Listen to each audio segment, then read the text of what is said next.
this video we will discuss class 10th subject science lesson number 1 chemical reaction and equation। इस video में हम discuss करेंगे कक्षा 10 के साइंस बुक से लेसन नंबर 1 जिसका नाम है केमिकल रिएक्शन एंड इक्वेशन। इस चैप्टर को बिल्कुल डिटेल में डिस्कस करेंगे, तो शुरू करते हैं। तो इसमें सबसे पहला कॉन्सेप्ट आता है हमारा केमिकल रिएक्शन। केमिकल रिएक्शन क्या होता है? It is a process in which one or more substances formed new substances. ये एक ऐसा प्रोसेस होता है जिसमें कोई एक या एक से ज्यादा सब्सटेंसेस एक या एक से ज्यादा नए सब्सटेंसेस बनाए, और जो ये नए सब्सटेंसेस बनेंगे इनकी प्रॉपर्टीज यानी गुण धर्म बिल्कुल डिफरेंट होंगे जिनसे ये मिलके बने हैं। And it can not be reverse by physical methods, और इनको रिवर्स नहीं किया जा सकता है फिजिकल मेथड्स के द्वारा। रिवर्स का मतलब क्या हो जाएगा? जो ये नया सब्सटेंस बने हैं अगर हम चाहें इनको वापस उन्हीं सब्सटेंसेस में कन्वर्ट करना जिनसे ये मिलके बना है, तो इसको फिजिकल मेथड से नहीं किया जा सकता है। फिजिकल मेथड आप क्लास 9th में पढ़ चुके होंगे, यहाँ पर मैंने उनमें से कुछ लिख दिए हैं, जैसे कि magnetism, filtration, centrifugation, distillation, evaporation. इन सभी फिजिकल मेथड से किसी भी केमिकल रिएक्शन को रिवर्स नहीं किया जा सकता है। नेक्स्ट है हमारा chemical reaction involves. Chemical reaction जब होगा तो उसमें क्या क्या चीजें शामिल होंगी? Change in state. Change in state का मतलब क्या होगा? केमिकल रिएक्शन होने से पहले जो सब्सटेंस है और केमिकल रिएक्शन होने के बाद जो सब्सटेंस हमें मिलेंगे उनकी स्टेट चेंज हो सकती है। सॉलिड से लिक्विड, लिक्विड से गैस, या गैस से सॉलिड या लिक्विड, मतलब कि कोई भी स्टेट चेंज हो सकती है। Change in colour. Chemical reaction होने से पहले के सब्सटेंस और केमिकल रिएक्शन होने के बाद के सब्सटेंस का कलर डिफरेंस हो सकता है। टेम्परेचर में इसी तरह से टेम्परेचर में चेंज हो सकता है, और एवोल्यूशन ऑफ गैस भी निकल सकती है। Chemical reaction happen in our daily life. Chemical reaction को हम समझ चुके हैं, उसके कुछ एग्जांपल्स ले लेते हैं जो हमारी डेली लाइफ में होते रहते हैं। तो फर्स्ट है डाइजेशन ऑफ फूड। जो भी हम खाना खाते हैं उसका पचना, वो भी क्या है? केमिकल रिएक्शन है। रेस्पिरेशन, रेस्पिरेशन यानी सांस लेना। हम ऑक्सीजन इनहेल करते हैं और कार्बन डाइऑक्साइड एक्सहेल करते हैं, तो ये भी क्या है? केमिकल रिएक्शन है। रस्टिंग ऑफ आयरन, लोहे पर जंग लगना। लोहे पर जंग लगना जो होता है ये एक स्लो केमिकल रिएक्शन है, ठीक है। फॉर्मेशन ऑफ कर्ड, दही का बनना भी एक केमिकल रिएक्शन है। ये जो भी है ये हमारी डेली लाइफ में होते रहते हैं। अगर इनके अलावा अगर हम बात करें, जैसा कि एक्टिविटी 1.1 में दिया गया है, मैग्नीशियम रिबन को हम एयर में बर्न करते हैं, वो भी एक केमिकल रिएक्शन है। एक्टिविटी 1.2 में जो दिया गया है, लेड नाइट्रेट में हम पोटेशियम आयोडाइड को ऐड करेंगे, ये भी एक केमिकल रिएक्शन है। और एक्टिविटी 1.3 में सल्फ्यूरिक एसिड या फिर हाइड्रोक्लोरिक एसिड में हम जिंक ग्रेन्यूल्स यानी जिंक की गोलियां डालेंगे, तो वो भी एक केमिकल रिएक्शन होगा, ठीक है। ये कुछ एग्जाम्पल्स हो गए हैं केमिकल रिएक्शन के। तो केमिकल रिएक्शन में दो इंपॉर्टेंट चीजें आती हैं, रिएक्टेंट्स और प्रोडक्ट्स। मतलब ये सिर्फ केमिकल रिएक्शन में ही नहीं, जब हम केमिकल इक्वेशन लिखेंगे तो भी हमें रिएक्टेंट्स और प्रोडक्ट्स की पहचान करनी होगी। तो रिएक्टेंट्स क्या होते हैं? Who take part in chemical reaction. Reactants वो होते हैं जो केमिकल रिएक्शन में हिस्सा लेते हैं, ठीक है, भागीदारी लेते हैं। And products the substance which are formed in a chemical reaction. Products वो होते हैं जो सब्सटेंस उस केमिकल रिएक्शन में जो नया सब्सटेंस बनता है उसे हम कहेंगे प्रोडक्ट्स, ठीक है। जो भी नए सब्सटेंस बनेंगे, जरूरी नहीं है कि एक बने, ज्यादा भी बन सकते हैं। एग्जाम्पल ले लेते हैं और अच्छी तरह से हमें ये समझ में आ जाएगा। तो एग्जाम्पल है एक्टिविटी 1.1 से लिया है हमने, जब when magnesium ribbon burned in air gives us magnesium oxide. जब मैग्नीशियम रिबन को एयर में बर्न किया जाता है, एयर यानी कि ऑक्सीजन, क्योंकि ऑक्सीजन ही गैस होती है जो बर्निंग के लिए रिस्पॉन्सिबल होती है, तो एयर की जगह हम कहेंगे ऑक्सीजन। तो मैग्नीशियम रिबन को ऑक्सीजन में जब बर्न किया जाता है तो वो हमें क्या प्रोवाइड करता है? नया सब्सटेंस, मैग्नीशियम ऑक्साइड। तो यहाँ पर रिएक्टेंट्स क्या होंगे? रिएक्शन में पार्ट कौन कौन ले रहा है? यहाँ पर मैग्नीशियम रिबन है, ठीक है। तो मैग्नीशियम रिबन और ऑक्सीजन, तो ये दोनों जो होंगे ये होंगे रिएक्टेंट्स, ठीक है। और प्रोडक्ट्स क्या होंगे? प्रोडक्ट हमारा यहाँ पर सिर्फ एक ही आ रहा है, जरूरी नहीं है एक है, ज्यादा भी हो सकते हैं। मैग्नीशियम ऑक्साइड, नया सब्सटेंस बन रहा है मैग्नीशियम ऑक्साइड, तो ये हो जाएगा हमारा प्रोडक्ट, ठीक है। नेक्स्ट टॉपिक है हमारा केमिकल इक्वेशन। केमिकल इक्वेशन क्या होती है, इसे किस तरह से लिखा जाता है? अ chemical reaction can be represented by chemical equation. कोई भी केमिकल रिएक्शन होता है उसको केमिकल इक्वेशन की सहायता से दर्शाया जा सकता है, शो किया जा सकता है। It involves uses of symbol of substance of reactant and products. इसमें सिंबल्स का यूज किया जाता है। जो भी सब्सटेंस रिएक्शन करते हैं, चाहे वो रिएक्टेंट्स में हो चाहे वो प्रोडक्ट्स में हो, उनके सिंबल्स का यूज किया जाता है। और उसके साथ साथ with mention of physical state, और उनकी फिजिकल स्टेट भी मेंशन की जाती है। फिजिकल स्टेट यानी कि वो सॉलिड है, जो भी सब्सटेंस सॉलिड हो सकता है, लिक्विड, गैस या एक्वस, तो इन सब के सिंबल्स का यूज, इन सब के सिंबल्स का भी यूज किया जाता है। सॉलिड के लिए हम एस का यूज करेंगे, लिक्विड के लिए एल, गैस के लिए जी और एक्वस के लिए ए क्यू। एक्वस क्या होता है ये हम पढ़ेंगे, पहले केमिकल इक्वेशन का एग्जांपल ले लेते हैं। एग्जांपल है यहाँ पर एक्टिविटी 1.1 से, magnesium ribbon burnt in air gives us magnesium oxide. एक केमिकल रिएक्शन होता है, मैग्नीशियम रिबन को ऑक्सीजन की प्रेजेंस में बर्न किया जाता है तो वो हमें मैग्नीशियम ऑक्साइड देता है। तो इसकी केमिकल इक्वेशन किस तरह से लिखी जाएगी, यहाँ पर हम सबसे पहले ये ढूंढेंगे कि यहाँ पर रिएक्टेंट क्या है। तो रिएक्टेंट है यहाँ पर मैग्नीशियम और ऑक्सीजन। तो मैग्नीशियम का सिंबल, हमें सिंबल्स का यूज करना है, तो मैग्नीशियम का सिंबल होता है Mg और ऑक्सीजन का सिंबल होता है O2। और जो भी दो रिएक्टेंट है तो दोनों के बीच में एक प्लस का साइन लगाएंगे, ठीक है, प्लस का साइन लगाएंगे, चाहे वो दो रिएक्टेंट और दो से ज्यादा भी होंगे तो सभी के बीच में प्लस प्लस का साइन लगाएंगे। अगर प्रोडक्ट दो या दो से ज्यादा होंगे तो उनके बीच में प्लस का साइन आएगा सभी के बीच में, ठीक है। अब मैग्नीशियम और ऑक्सीजन दोनों मिलकर ये रिएक्शन में पार्ट ले रहे हैं तो प्लस का साइन लगा दिया। अब लगाएंगे हम एक एरो, एरो जो है वो रिएक्शन की डायरेक्शन को दर्शाता है, ठीक है। तो यहाँ पर ये रिएक्शन करेंगे और हम बनाएंगे मैग्नीशियम ऑक्साइड, ठीक है। और जो ये एरो होता है इसके टेल की तरफ होते हैं रिएक्टेंट्स और हेड की तरफ होते हैं प्रोडक्ट्स, ठीक है। तो ये हमेशा ध्यान रखना है, प्रोडक्ट हमेशा एरो के हेड की तरफ लिखा जाता है और टेल की तरफ रिएक्टेंट्स लिखे जाते हैं। तो इस तरह से ये केमिकल इक्वेशन लिखी जाएगी। लेकिन ये केमिकल इक्वेशन जो है बैलेंस नहीं है। बैलेंस किस तरह से, MgO2, यहाँ पर Mg में कितने एटम है, 1, यहाँ पर भी 1 है। ऑक्सीजन के 2 एटम्स हैं लेकिन यहाँ पर ऑक्सीजन का सिंगल एटम है। तो इस तरह की इक्वेशन जो बैलेंस नहीं होती है उसे स्केलेटल केमिकल इक्वेशन कहा जाता है, ठीक है। इसे बैलेंस करेंगे नेक्स्ट पेज पर।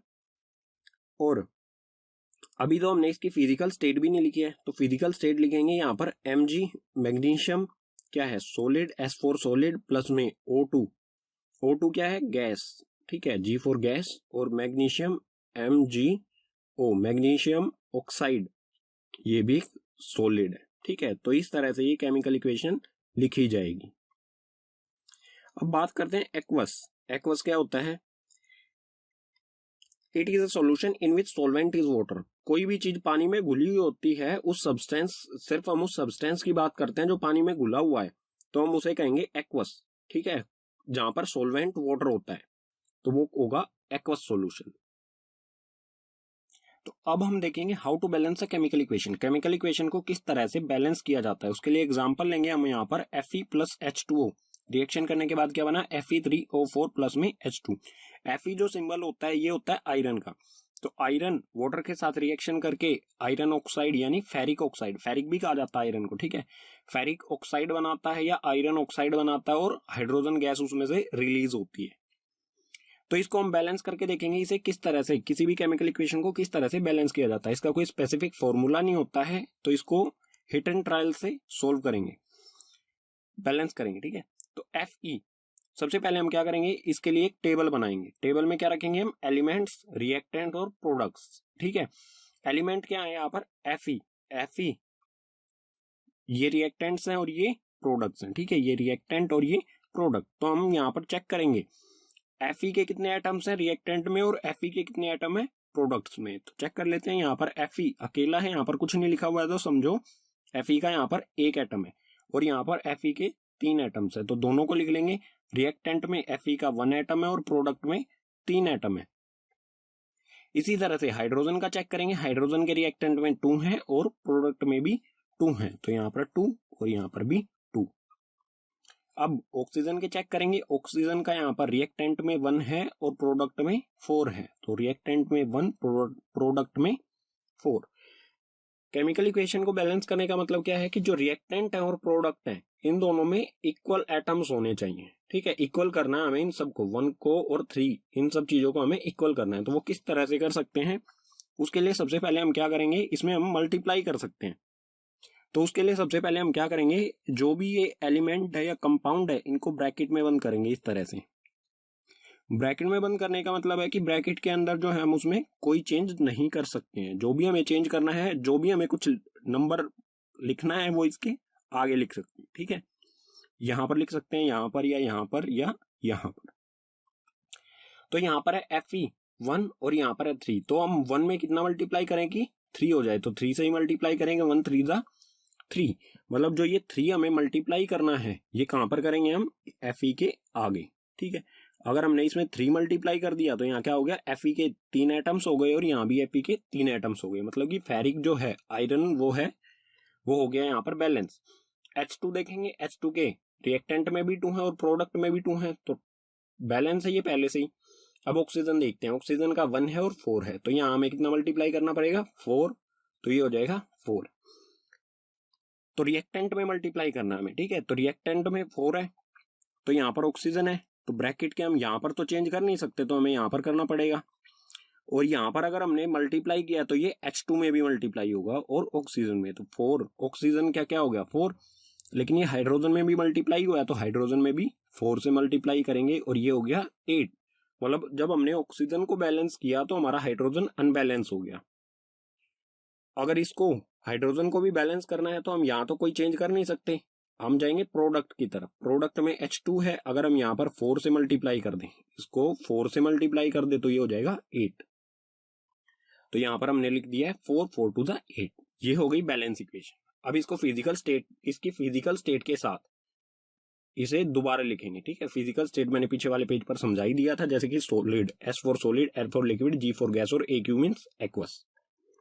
इसे दोबारा से लिखते हैं, ये हो जाएगा 3Fe जो कि होता है एक सोलिड, प्लस में 4H2O ये होता है लिक्विड, रिएक्शन हुआ उसके बाद Fe3O4 ये भी होता है सॉलिड, प्लस में 4H2 हाइड्रोजन होती है गैस, ठीक है।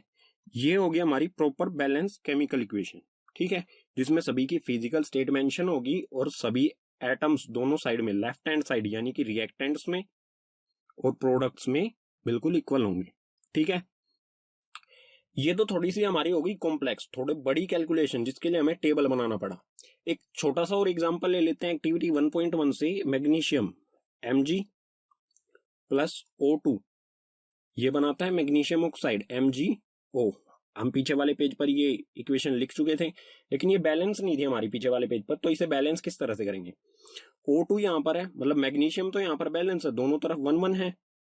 O2 यहाँ पर है और O यहाँ पर है, तो O2 को बैलेंस करने के लिए हम इस तरफ 2 से मल्टीप्लाई करेंगे, इस तरफ हमने 2 से मल्टीप्लाई किया तो ये मैग्नीशियम के भी 2 एटम हो गए और ऑक्सीजन के भी 2 एटम हो गए, मतलब दोनों के 2 2 हो गए। यहाँ पर सिर्फ ऑक्सीजन के हैं, मैग्नीशियम का 1 है, तो मैग्नीशियम को भी इस तरफ हम 2 से मल्टीप्लाई कर देंगे, तो ये हो जाएगा हमारा 2Mg सॉलिड प्लस में O2 गैस, उसके बाद 2MgO ये हो जाएगा सॉलिड, ठीक है। पीछे वाले जो पेज पर जो हमने इक्वेशन लिखी थी स्केलेटल केमिकल, उसको बैलेंस केमिकल इक्वेशन इस तरह से करेंगे, ठीक है।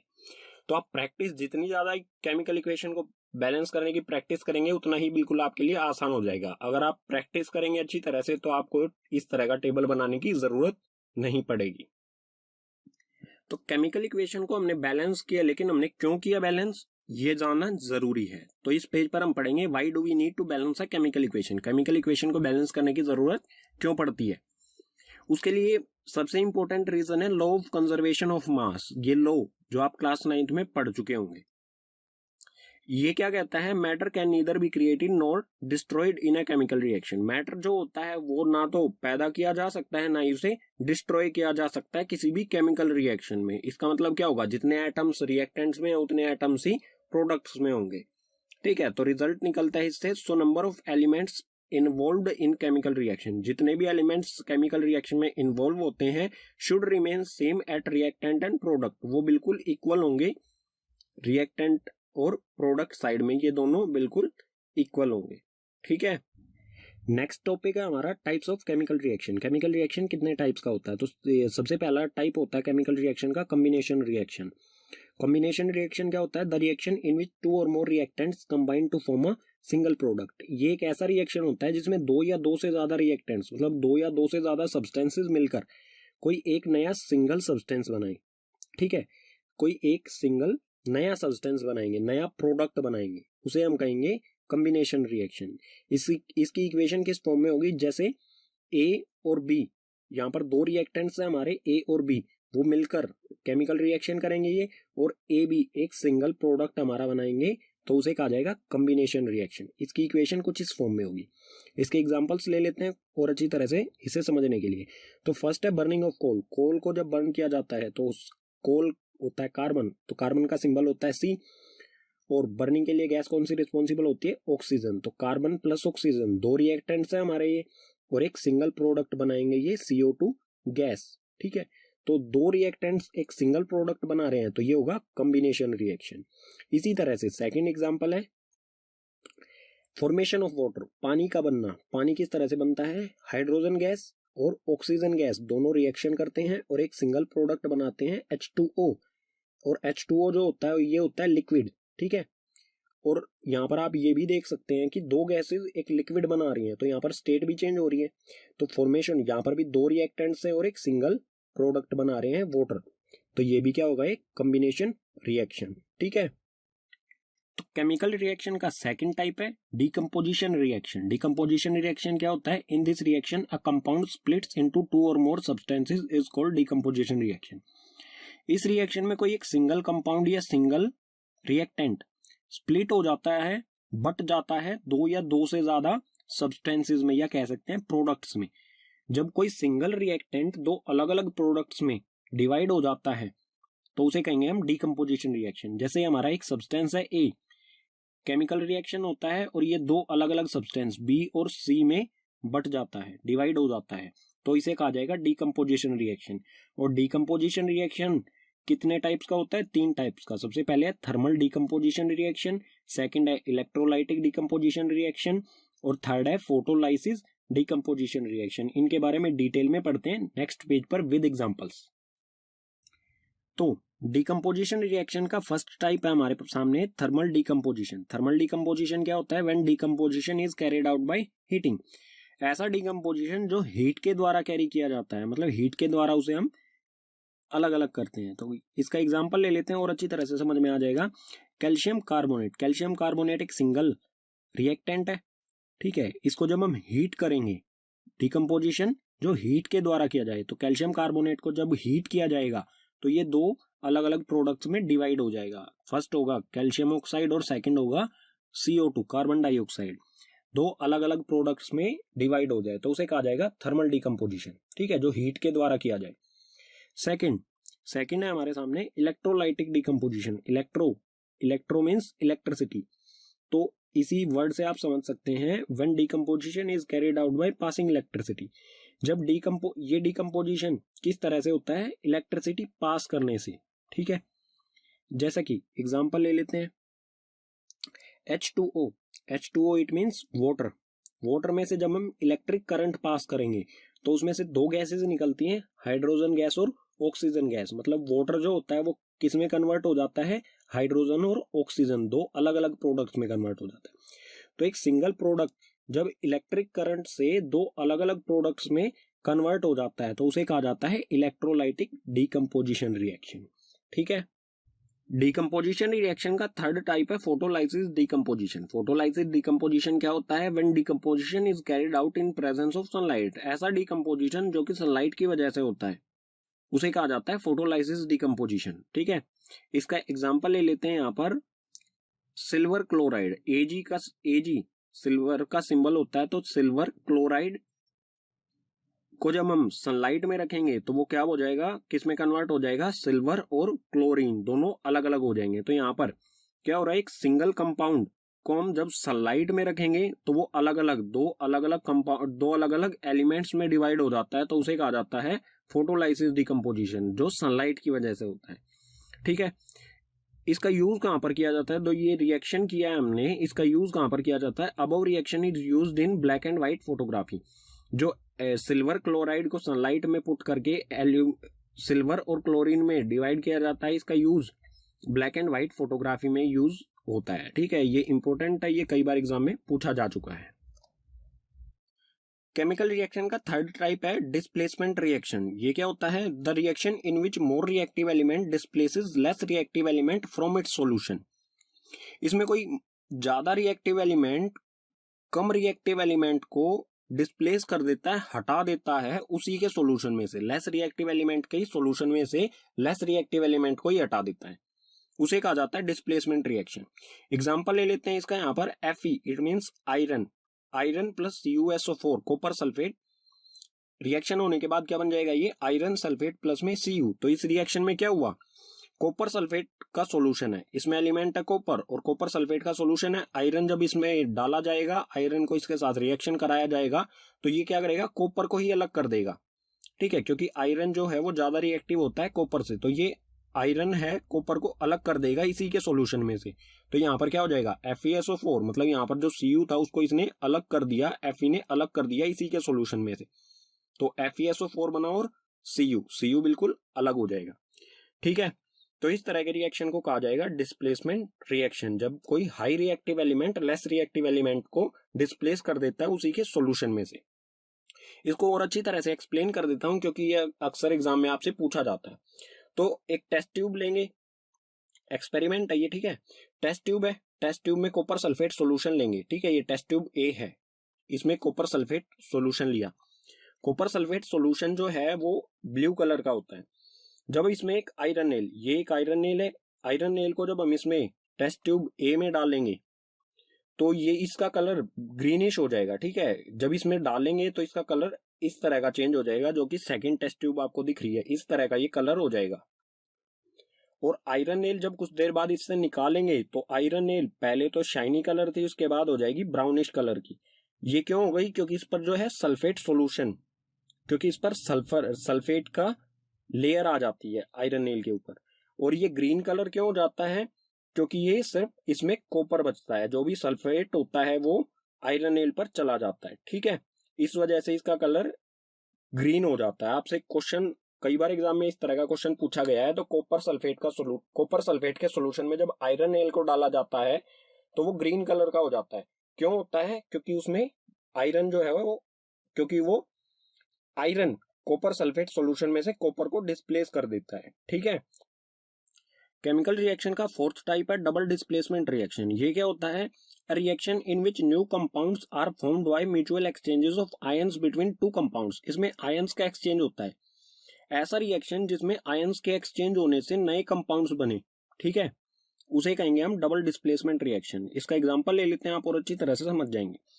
Na2SO4 यानी कि सोडियम सल्फेट, मैंने इसका यहाँ पर नीचे लिख दिया है नाम सभी के, सोडियम सल्फेट प्लस में बैरियम क्लोराइड, ठीक है, सोडियम सल्फेट और बैरियम क्लोराइड दोनों रिएक्शन करेंगे तो क्या बनेगा? BaSO4, बैरियम सल्फेट और NaCl, सोडियम क्लोराइड। तो इस रिएक्शन में आप देख सकते हैं कि सोडियम सल्फेट जो है वो सोडियम के साथ है, लेकिन आगे देखेंगे तो सल्फेट किसके साथ आ जाएगा? बैरियम के साथ हो जाएगा, बेरियम सल्फेट, ठीक है। और उसके बाद बैरियम क्लोराइड है यहाँ पर, तो रिएक्शन होने के बाद क्या हो गया? Sodium chloride. मतलब क्या हुआ? इसमें जो ये सोडियम है ये क्लोराइड के साथ जुड़ जाता है और ये सल्फेट जो है ये बैरियम के साथ जुड़ जाता है। तो इसमें क्या हुआ? आयंस का एक्सचेंज हुआ है, किन के बीच में? बैरियम और सल्फेट के बीच में। बैरियम के जो आयंस होते हैं वो 2+ होते हैं और SO4 के जो आयंस होते हैं वो 2 नेगेटिव होते हैं। तो ये एक दूसरे को सेटिस्फाई करते हैं, इसके पास 2 एक्स्ट्रा होते हैं, इसको 2 की जरूरत होती है। तो ये दोनों मिलकर BaSO4 बनाते हैं, ठीक है, बैरियम सल्फेट, जहां पर आयंस का एक्सचेंज होने से 2 नए कंपाउंड्स बनते हैं, ठीक है, आयंस का एक्सचेंज होने से नए कंपाउंड्स बनते हैं, उसे कहा जाता है डबल डिस्प्लेसमेंट रिएक्शन। और उसमें बुक में हमारी एक स्पेशल टर्म आती है प्रिसिपेट। ये क्या होता है? It is an insoluble solid that emerges from a liquid solution. ये एक इनसोल्यूबल सॉलिड होता है। प्रिसिपेट जो है एक इनसोल्यूबल सॉलिड होता है जो कि लिक्विड में, केमिकल रिएक्शन के दौरान लिक्विड में ही बनता है, उसे कहा जाता है प्रिसिपेट, ठीक है। केमिकल रिएक्शन का फिफ्थ टाइप है ऑक्सीडेशन एंड रिडक्शन। तो ऑक्सीडेशन क्या होता है? The addition of oxygen to a substance. किसी सब्सटेंस से ऑक्सीजन जुड़ जाए तो होगा ऑक्सीडेशन। और क्या होगा? The removal of hydrogen from a substance, या फिर उसमें से हाइड्रोजन हट जाए तो भी ऑक्सीडेशन। यानी कि ऑक्सीजन का जुड़ना या फिर हाइड्रोजन का हटना, दोनों क्या होंगे, ऑक्सीडेशन होंगे। ठीक है, इसी तरह से रिडक्शन, रिडक्शन जो होता है ऑक्सीडेशन का बिल्कुल अपोजिट होता है। इसमें क्या होता है, the addition of hydrogen to a substance and the remover of oxygen from a substance. इसमें ऑक्सीडेशन का बिल्कुल अपोजिट होता है, इसमें हाइड्रोजन का जुड़ना रिडक्शन होगा या फिर ऑक्सीजन का हटना रिडक्शन। किसी सब्सटेंस में हाइड्रोजन जुड़ जाए या ऑक्सीजन हट जाए, दोनों कंडीशन में क्या होगा, रिडक्शन। ठीक है, एग्जांपल ले लेते हैं इन दोनों की। तो फर्स्ट है यहाँ पर 2Cu plus O2, 2Cu plus O2 reaction होने के बाद क्या बना, 2CuO। तो यहाँ पर Cu जो है रिएक्शन के बाद इसमें क्या हुआ, ऑक्सीजन जुड़ गया, यहाँ पर Cu अकेला है, यहाँ पर इसमें ऑक्सीजन जुड़ गया, तो यहाँ पर क्या हुआ, ऑक्सीडेशन।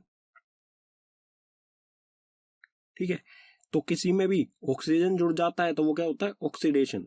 ठीक है, अगला एग्जांपल भी देख लेते हैं। इसमें क्या है, CuO, ऑक्सीजन इसके साथ है। ठीक है, ये हाइड्रोजन के साथ रिएक्शन करता है, CuO हाइड्रोजन के साथ रिएक्शन करके क्या बनेगा, Cu प्लस H2। मतलब यहाँ पर जो ऑक्सीजन इसके साथ था, रिएक्शन होने के बाद क्या हुआ, ऑक्सीजन इसमें से हट गया, तो ऑक्सीजन का हटना क्या होता है, रिडक्शन। तो Cu का तो यहाँ पर रिडक्शन हो गया, लेकिन यहाँ पर क्या है, H2 हाइड्रोजन, और रिएक्शन होने के बाद क्या हो गया, H2O। तो यहाँ पर H में ऑक्सीजन जुड़ गया, तो H2 का क्या हो गया, ऑक्सीडेशन। तो कोई ऐसा केमिकल रिएक्शन जिसमें रिडक्शन और ऑक्सीडेशन दोनों हो रहे हो, तो उसे कहा जाता है रेडॉक्स रिएक्शन, रेडॉक्स रिएक्शन। अब है effects of oxidation in daily life. हमारी डेली लाइफ में ऑक्सीडेशन के क्या प्रभाव पड़ते हैं।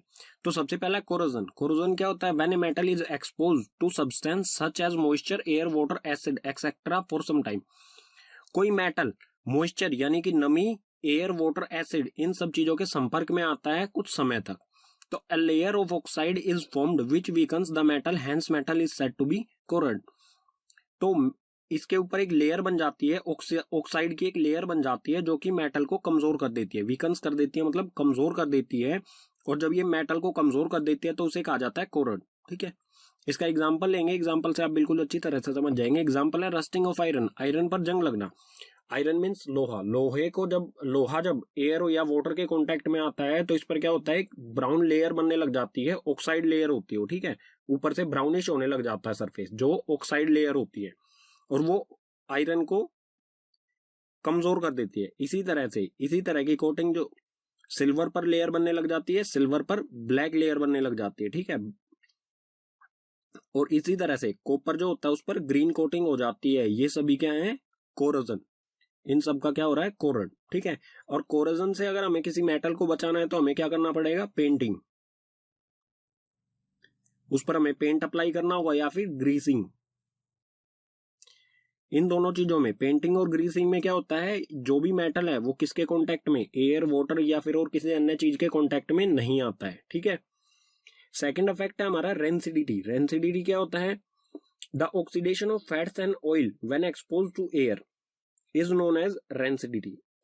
फैट्स या फिर ऑयल्स यानी कि हमारा जो खाना होता है या फिर ऑयल्स, उनका ऑक्सीडेशन हो जाना, किस वजह से, एयर के कांटेक्ट में आने से ऑक्सीडेशन हो जाना, उसे कहा जाता है रेंसिडिटी।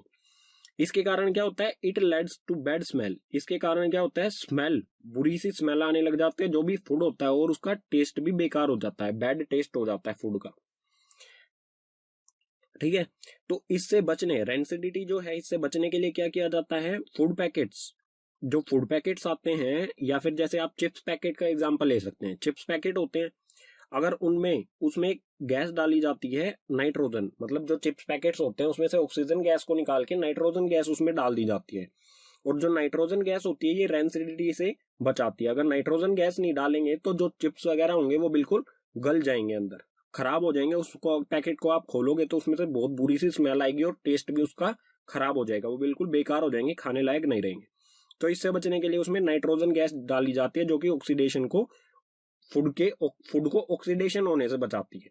ठीक है, तो ये इंपॉर्टेंट क्वेश्चन बन जाता है यहाँ से। चिप्स पैकेट्स वगैरह जो होते हैं, फूड पैकेट्स, उसमें नाइट्रोजन गैस, कौन सी गैस डाली जाती है और क्यों डाली जाती है। ठीक है, केमिकल रिएक्शन के टाइप्स कंप्लीट हो चुके हैं, लेकिन chemical reaction also classify on the basis of temperature. Chemical reaction को टेम्परेचर के बेसिस पर भी क्लासिफाई किया जाता है दो पार्ट्स में। फर्स्ट है एंडोथर्मिक रिएक्शन और सेकंड एक्सोथर्मिक रिएक्शन। इन दो पार्ट्स में से टेम्परेचर के बेस पर क्लासिफाई किया जाता है, बांटा जाता है। तो एक्सोथर्मिक रिएक्शन क्या होता है? Reaction in which heat is released along with formation of product called exothermic reaction. ऐसा रिएक्शन जिसमें प्रोडक्ट बनने के साथ साथ उसमें से हीट रिलीज होए या फिर टेम्परेचर इंक्रीज होए तो उसे कहेंगे हम एक्सोथर्मिक रिएक्शन। इसका एग्जांपल ले लेते हैं और अच्छी तरह से समझने के लिए। एग्जांपल है इसका burning of natural gas. Natural gas को बर्न किया जाता है, ठीक है।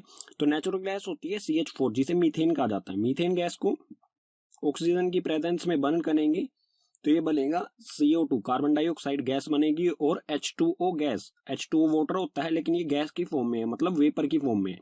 तो H2O बनेगा और बहुत सारी हीट भी रिलीज होगी। जब गैस को बर्न करते हैं तो उसमें से हीट रिलीज होती है। तो इस तरह के रिएक्शन को कहा जाएगा जिसमें हीट रिलीज होती है, उसे एक्सोथर्मिक रिएक्शन, ठीक है। एंडोथर्मिक क्या होता है?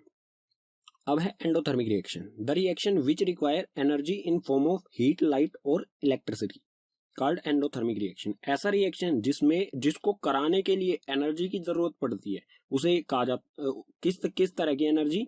हीट एनर्जी, लाइट एनर्जी या इलेक्ट्रिकल एनर्जी की जरूरत पड़े जिस रिएक्शन को कराने में, उसे कहा जाएगा एंडोथर्मिक रिएक्शन। या फिर हम कह सकते हैं कि इसमें एनर्जी जो है वो एब्जॉर्ब होती है, तो वो होगा एंडोथर्मिक रिएक्शन। इसके एग्जांपल्स क्या होंगे? इसके एग्जांपल्स होंगे वही जो आप पीछे डीकंपोजिशन रिएक्शन में पढ़ चुके हैं। डीकंपोजिशन हीट के द्वारा किया जाता है, हीट के द्वारा किया जाता है, लाइट के द्वारा और इलेक्ट्रिसिटी, इन तीनों तरह से जो डीकंपोजिशन रिएक्शन किया जाता है वही इसके एग्जांपल हो जाएंगे एंडोथर्मिक रिएक्शन, ठीक है।